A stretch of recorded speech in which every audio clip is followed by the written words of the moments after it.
Bonjour! Aujourd'hui, on va faire une petite révision sur les entiers. Donc, on va se rappeler qu'est-ce qu'on fait quand on veut additionner ou soustraire des nombres entiers ou quand on veut multiplier ou diviser des nombres entiers.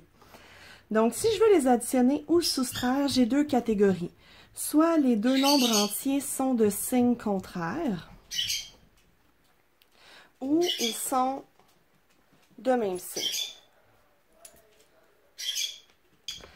Donc, si mes deux nombres sont de signes contraires, donc par exemple, moins 5 plus 2, on peut s'apercevoir ici qu'il y a un nombre qui est négatif et qu'il y a un nombre qui est positif. Donc, avec ces deux nombres-là, dans ma tête, je vais effectuer une soustraction pour connaître la réponse. Donc, dans ma tête, je vais venir les soustraire. 5 moins 2 qui donne 3. Donc, je sais que la réponse va être 3, soit positif, soit négatif. Comment est-ce que je fais pour le déterminer? Je regarde le signe du nombre qui est le plus loin de 0. Donc, entre moins 5 et 2, c'est lui qui est le plus loin de 0. Donc, parce que c'est le moins 5 qui est le plus loin de 0, c'est lui qui va donner son signe au 3. Donc, ça va donner moins 3 comme réponse.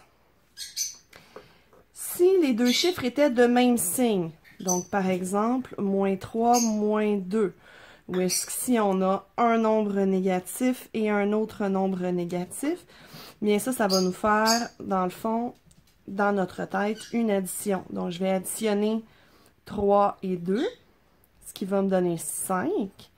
Et le 5 va avoir le même signe que les deux nombres. Donc, les deux nombres étaient négatifs. Je vais avoir un moins 5. Maintenant, il faut juste faire attention à une petite chose. Pour pouvoir utiliser le truc que je viens de te montrer avec les signes contraires et les mêmes signes, il faut éliminer ce qu'on appelle les doubles signes. Donc, éliminer les doubles signes, ça, ce que ça veut dire, c'est qu'il y a un moins et un plus qui sont collés ensemble dans l'opération. Donc, par exemple, moins 3 plus moins 2. Pour pouvoir faire ce calcul-là, il faut d'abord regarder ici le plus-moins donne quoi. Donc, ici, moins 3 plus moins 2, un plus-moins va donner un moins, donc je vais avoir moins 3 moins 2. Comme on a vu en classe, si j'ai un moins, donc moins 3 moins 2, le moins qui est ici, lui, va créer un plus. Donc, moins 3 plus 2. Bref, quand les signes sont différents, le signe va être négatif. Quand les signes sont pareils, le signe va être positif. Maintenant, comment est-ce qu'on multiplie ou on divise? On va faire ce qu'on appelle l'opération normalement. Donc, et pour connaître, dans le fond, le signe du 6, mais je vais regarder mes nombres. Mes nombres ici sont les deux négatifs, donc ils sont de même signe. Puisqu'ils sont de même signe, ma réponse dans ce cas-là sera positive. Donc, le 6 ici est positif.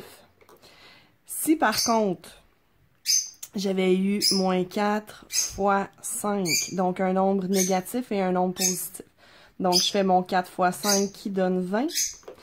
Et ensuite, je regarde, j'ai un nombre qui est positif, un nombre qui est négatif. J'ai donc, dans ce cas-ci, des signes différents. Donc, des signes différents, ce que ça va créer, c'est que ça va créer une réponse qui va être, tant qu'à elle, négative. La division fonctionne de la même façon que la multiplication. Donc, si par exemple, j'avais eu à diviser moins 20 divisé par 4, pardon. Donc, moins 20 divisé par 4 ici, ben, j'ai un négatif, un qui est positif. Donc, la réponse va être négative et ça va me donner moins 5. Maintenant, si on regarde avec le jeu que le ministère nous propose cette semaine. Donc, il nous propose de prendre des dés, puis de les lancer. Donc ici, on se rend compte que j'ai un 5, un 4 et un 6. Et ensuite, il me demande avec les 4 dés et les 4 opérations d'arriver à un résultat.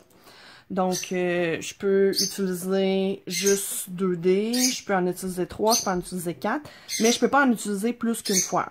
Donc, par exemple, ici, je pourrais faire 5 moins 4, qui me donnerait 1, qui est une des cases possibles. Cette case-là je peux l'avoir. Si je voudrais avoir un nombre négatif, donc si je voudrais avoir un nombre négatif, il faudrait que je prenne un nombre plus grand puis que je le soustrais d'un plus petit. Donc, par exemple, si je ferais ici 4 moins 6, c'est ce qui me donne moins 2. Le moins 2, je peux le prendre et décider de venir le multiplier par 5. Donc, en le multipliant par 5, ça vient ici me faire moins 10.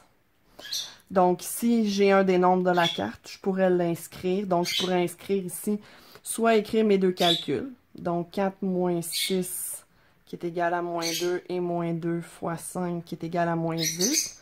Ou je pourrais aussi l'écrire sous forme de chaîne d'opération. Donc, 4 moins 6 que je fais en premier, que je multiplie ensuite par 5 qui me donne moins 10.